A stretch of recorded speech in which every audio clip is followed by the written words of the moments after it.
Hello everyone, welcome to New Era Pathshala Education. Myself Nishtha and I'll be teaching chemistry on this platform. Please do subscribe this channel for more educational videos. You can also send any query related to the topic in the comment box. Please do like and share with your friends.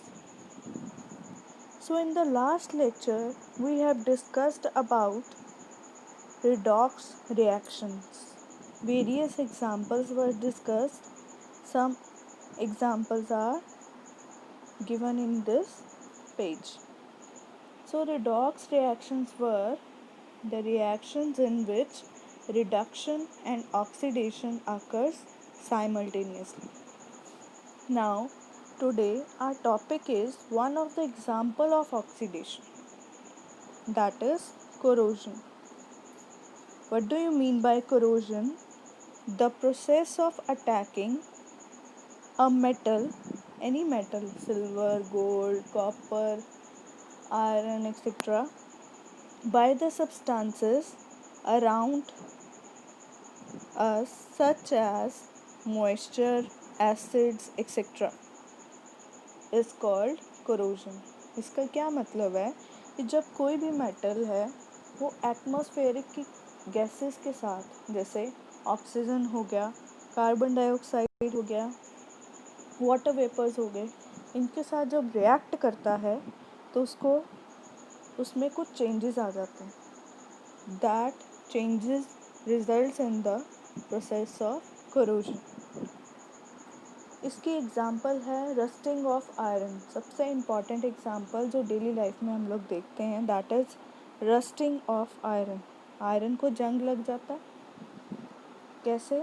जब iron atmosphere की gases के contact में आती हैं, जैसे oxygen, water vapours, इनके contacts में आती हैं, तो उस टाइम पे आयरन क्या बना देती है? Iron oxide, that is hydrated. Water molecule भी उसके साथ अटैच हो जाता है, उसके साथ ऑक्सीजन भी अटैच हो जाती है. तो वो आयरन का कलर कैसा होता है? Blackish grey colour. That converts into reddish brown colour. तो इस प्रोसेस को हम क्या बोलते हैं? corrosion. So iron articles are shiny when new.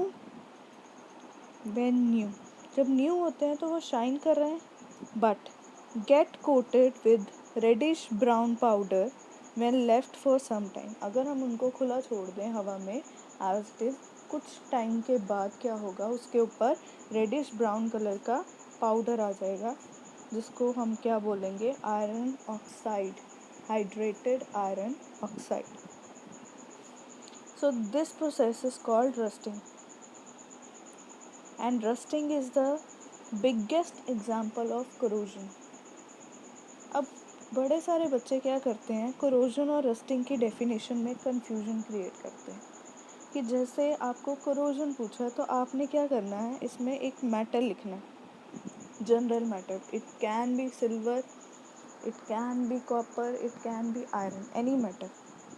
But अगर आपको रस्टिंग की डेफिनेशन आई है तो रस्टिंग के केस में इन मेटल की जगह पे आपने क्या मेंशन करना है? आयरन. सो इन दोनों में ये चीज़ डिफरेंट है. As rusting is a example of corrosion, पर वो अलग प्रोसेस है. जब हमने रस्टिंग की बात करनी है तो उसमें सिर्फ आयरन आएगा. क्यों? क्योंकि रस्ट किसको बोलते हैं? Hydrated iron oxide. जो बनता कैसे है? जब आयरन जो है वो एयर की गैसेस के साथ कंबाइन कर जाती है. इसके अलावा आपने देखा होगा जो चांदी होती है, चांदी भी थोड़ी देर के बाद ब्लैक होनी स्टार्ट हो जाती है, ब्लैक कोटिंग उसके ऊपर आ जाती है. तो वो भी किसके कारण होता है? Due to the process of corrosion. जो एटमॉस्फेयर की गैसेस हैं वो सिल्वर के साथ भी रिएक्ट कर जाती है. बट आजकल जो न्यू सिल्वर आ रहा है उसमें इतनी जल्दी ये रिएक्शन नहीं होती.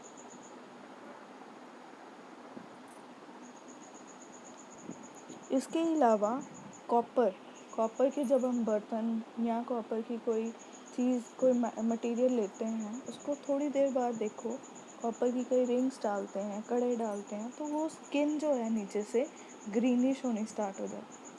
सो कॉपर के ऊपर ग्रीन कलर की कोटिंग आती है when it reacts with the atmospheric gases. So corrosion की 3 मेन एग्जांपल्स क्या हैं? Rusting of iron, black coating of silver, and green coating on copper. So these three are the examples of corrosion. What are the various effects? corrosion के कारण होता क्या है? सबसे main example इसकी क्या है? आयरन। आयरन में corrosion होती है, तो corrosion होने से आयरन के जितने भी पार्ट्स हम लोग यूज़ करते हैं वो थोड़ी देर के बाद रिप्लेस कराने पड़ते हैं या उनको पेंट करवाना पड़ता है ताकि वो corrode ना हो सके। फॉर एग्ज़ाम्पल उन्होंने यहाँ पे बताया है corrosion causes damage to car bodies. जो कार की बॉडीज़ होती हैं जहाँ पे डेंट पड़ता है वहाँ पे पेंट उतर जाता है और वहाँ से धीरे धीरे वो आयरन नीचे से जो है corrode होना स्टार्ट हो जाती है। तो उसको बचाने के लिए हमें क्या करना पड़ता है? कार के बॉडी पार्ट्स को चेंज कराना पड़ता है या उसके ऊपर प्रॉपर पेंट की लेयर डलवानी पड़ती है ताकि वो हमारी आयरन जो है एयर की गैसेस के कांटेक्ट में ना आए। सिमिलरली ब्रिजेस, जितने भी पुल बनते हैं साइड उनमें आयरन यूज़ होता है, वो थोड़ी देर के बाद कोरोड होना स्टार्ट हो जाता है। आयरन रेलिंग्स, जो रेल चलती है जिसके ऊपर ट्रेन्स चलती हैं वो भी आयरन की बनी होती है, थोड़ी देर के बाद वो डैमेज होनी स्टार्ट हो जाती हैं। सो मीन्स इस कोरोजन के कारण काफ़ी ज़्यादा अमाउंट ऑफ मनी जो है वो वेस्ट होती है। अब कोरोजन से बचने के लिए हम क्या कर सकते हैं? सबसे इजी मेथड, या तो ऑयल या ग्रीस उस आयरन के ऊपर लेयर कर दो ताकि ऑयल जो है उस आयरन को एटमॉस्फेरिक गैसेस से प्रोटेक्ट करे, या हम उसके ऊपर पेंट करवा सकते हैं ताकि वो लेयर जो है उसको बचा सके। सो ये दो चीज़ें हम लोग ज़्यादा करते हैं, ऑयलिंग और ग्रीजिंग या बाय पेंटिंग। इसके अलावा कई क्या करते हैं, कोई और मेटल की लेयर उसके ऊपर आयरन के ऊपर कोट कर देते हैं ताकि आयरन जो है वो बच जाए। जैसे जिंक की कोटिंग, जिंक मेटल जो है उसकी आयरन के ऊपर कोटिंग की जाती है ताकि वो करोड ना हो, क्योंकि zinc is less reactive as compare to iron.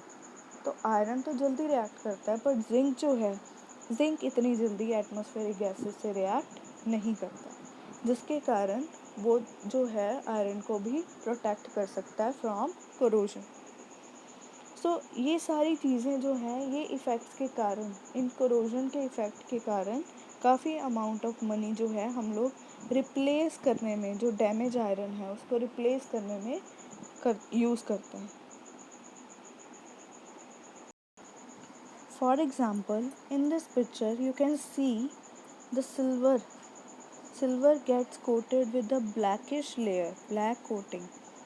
This process is called corrosion of silver, because silver when reacts with atmospheric gases it prepares a black color coating on its surface.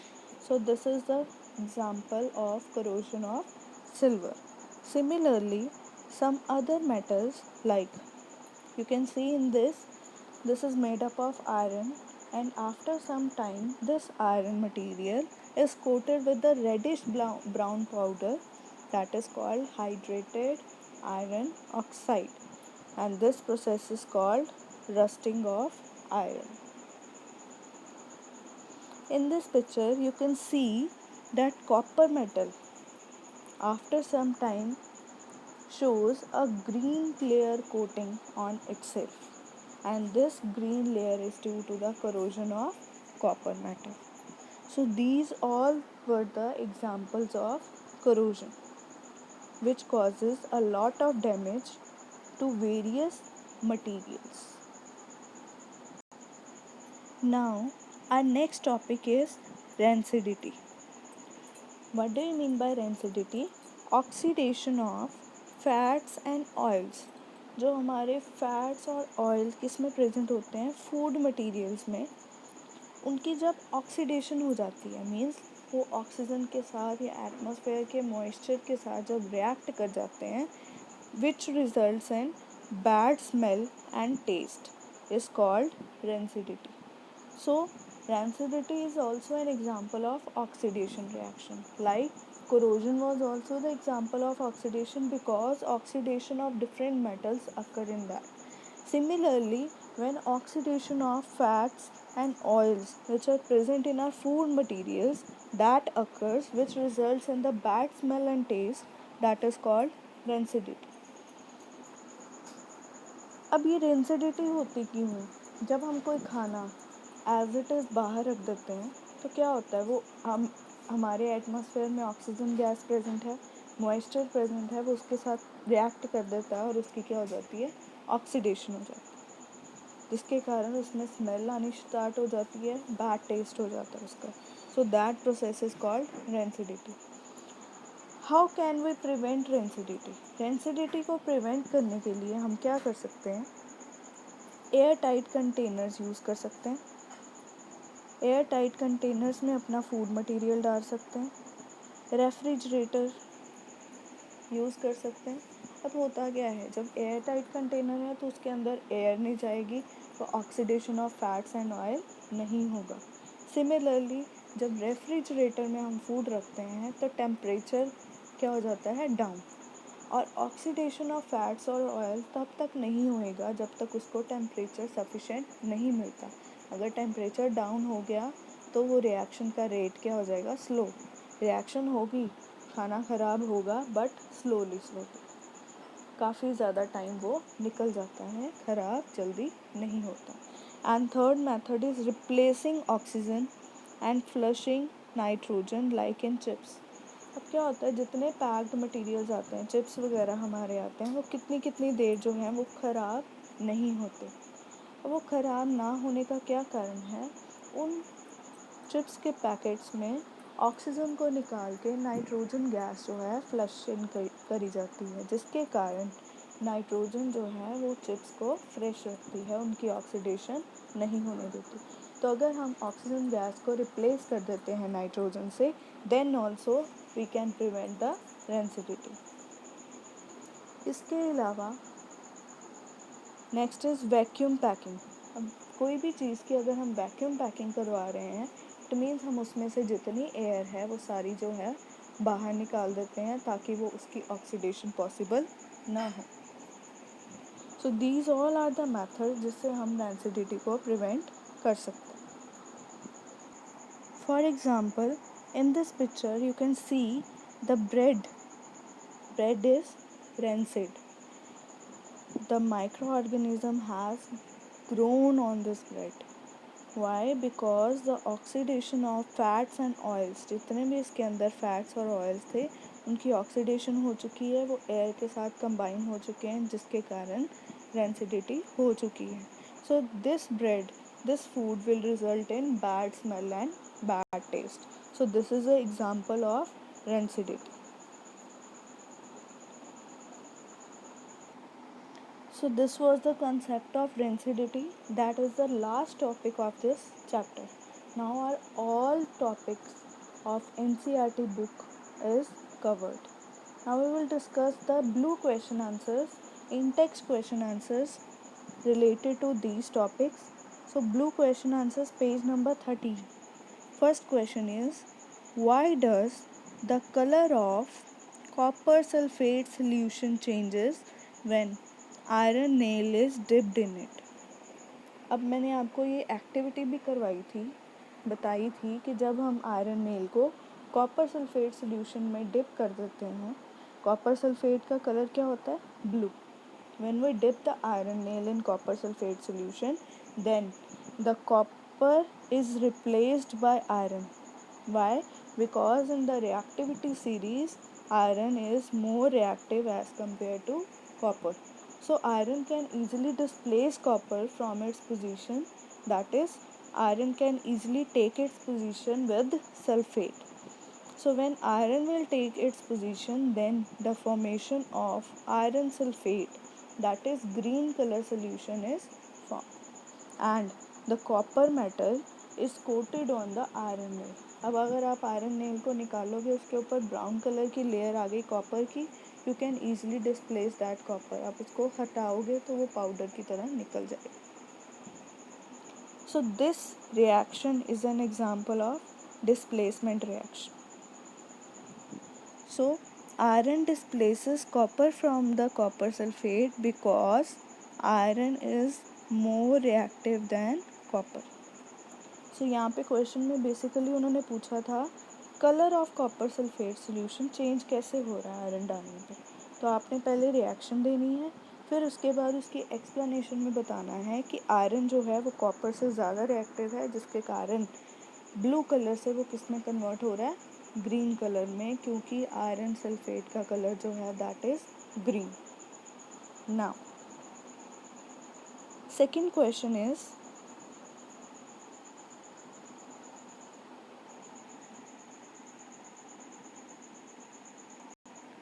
give an example of a double displacement reaction other than the activity discussed. जो हमने activity discuss की थी double displacement की last lecture में, that was barium chloride and sodium sulphate solution. When combined together they form barium sulfate and sodium chloride. That was the activity already discussed. But now, other than this, one more example was there, that is lead nitrate. React with potassium iodide. Lead will displace potassium from its position and it will form potassium nitrate plus lead iodide. And lead iodide will form yellow color precipitates. You can write here yellow precipitates. So this is the example, another example of double displacement reaction that is present in your book.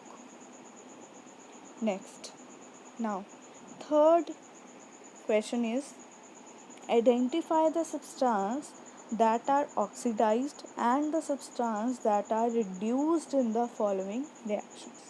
So हमने इन reactions में बताना है कि कौन से substance oxidize हो रहे हैं and कौन से substance reduce हो रहे हैं from the reaction. So in the first reaction 4Na plus O2 forms 2Na2O. अब क्या हो रहा है यहाँ पे, सोडियम रिएक्टेंट में सोडियम जो था अलोन था, अकेला था. In the product sodium combines with oxygen. So addition of oxygen to any element or any compound is called oxidation. So here the sodium is getting oxidized and the another will get reduced because it is a redox. Every reaction is a redox reaction.